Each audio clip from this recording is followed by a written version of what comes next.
A key component of self-improvement is having well-defined goals to work towards. Well-defined goals give you a clear direction, keep you focused on the things that you need to do, and let you see the progress that you're making as you improve. To help me define my goals and make plans to achieve them, I've developed a 5-step method that I'll be sharing with you in this video. I'll explain each step of the process and then show you how I've been using it to help me lose over 100 pounds in the past 3 years on my way to my goal of reaching a healthier weight. As you go through the steps of this method, I recommend that you use a pen and paper, a text document with bullet points, or a whiteboard to keep track of all the information related to your goals. This is critically important because it lets you have everything about your goal organized onto a page so you can see the big picture clearly and make changes accordingly, instead of having everything jumbled up in your head.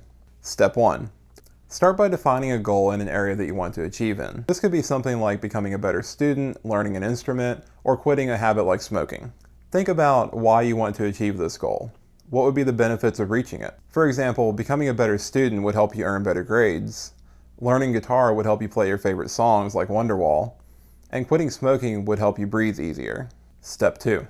Imagine yourself having achieved that goal and think about the relevant qualities that that version of yourself has. This will help you identify the differences between where you are now in that area and where you'd like to be in the future. It'll also help you distill the actions that you need to take to reduce those differences and move you closer to your goal. If you have trouble imagining your ideal self and thinking about what those qualities would be, then think about someone you know of, whether it's someone around you or a celebrity, that is close to where you'd like to be in that area and the qualities that they have to go along with that status. Step 3. Make your goal measurable so that your progress towards it and your eventual achievement of it are clear to you. Now, this can be difficult with some goals. For example, someone recently asked me how he could quantify his goal of becoming a better friend. My advice to him was to think about the qualities that a good friend has, such as keeping up with people close to them, and then set a goal of reaching out to a certain number of friends each week. Of course, there's more to being a good friend than just frequent communication, so goals should be set up for the other qualities that make up that ideal. Step 4. Break your goal into several smaller sub-goals if appropriate. The purpose of this is to get yourself to focus on the next step that's right in front of you, rather than on the seemingly distant overall goal. This will help keep your motivation up, as you'll easily be able to see your progress as you're checking off sub-goals along the way. Make these sub-goals measurable small steps. For example, bring your homework average up a letter grade, learn 3 new chords, or have a few less cigarettes next week. Step 5. Make a plan to start working towards your goal. It doesn't have to be perfect and all-encompassing, just something to get you started that can be modified later. First, write down anything that you need to do before you get started, such as gathering information. Next, think about problems and temptations that may come up and slow down your progress, and devise a strategy for handling them just in case you do encounter them. Set a deadline for the first sub-goal, or the overall goal if you don't have any sub-goals, so that you're motivated to get started right away rather than putting it off for another day. Be optimistic with the deadline that you choose because you can set another deadline later on if you need to. Consider assigning a reward to each sub-goal you have. That'll increase your motivation as well as give you a bigger dopamine reward when you do check off a sub-goal. List all the things that you can think of that you'll need to do and all the things you'll need to not do to help keep you moving towards your goal.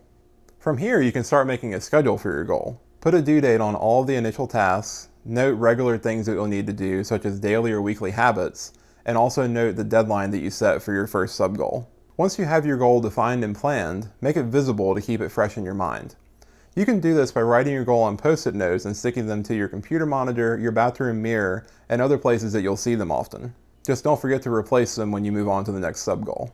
Here's how I've been using this method to help me reach a healthy weight so I can look and feel better. Based on my assumption that a healthy weight would be around 180 pounds, I redefined the non-specific goal of reach a healthier weight to the specific goal of losing 110 pounds and reaching 180 pounds. This new measurable goal was easily broken down into sub-goals of losing 10 pounds at a time, which felt more achievable and kept me from feeling like I lost all my progress when I stalled out or gained some weight back around finals or holidays. Although weight loss goals are simpler to define than some other goals, I believe that if you follow this process and write everything down, your goals and the actions that you need to take to achieve them will become clear.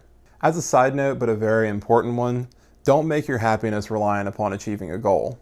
For years, I made the mistake of feeling like I would only ever be truly happy once I reached my goal weight, which kept me from enjoying life to the fullest. Instead, find ways to be good to yourself and be happy now, especially since you've made the decision to define, plan, and start working towards one or more measurable goals.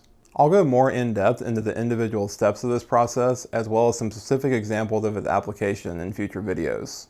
Let me know down in the comments or reach out to me on social media, links in the description, if you have any questions whatsoever or if I can help you with any step of the process. Check out this video if you'd like to see how I'm using this method to work towards my current goals, or watch this one if you'd like to learn more about me and the channel.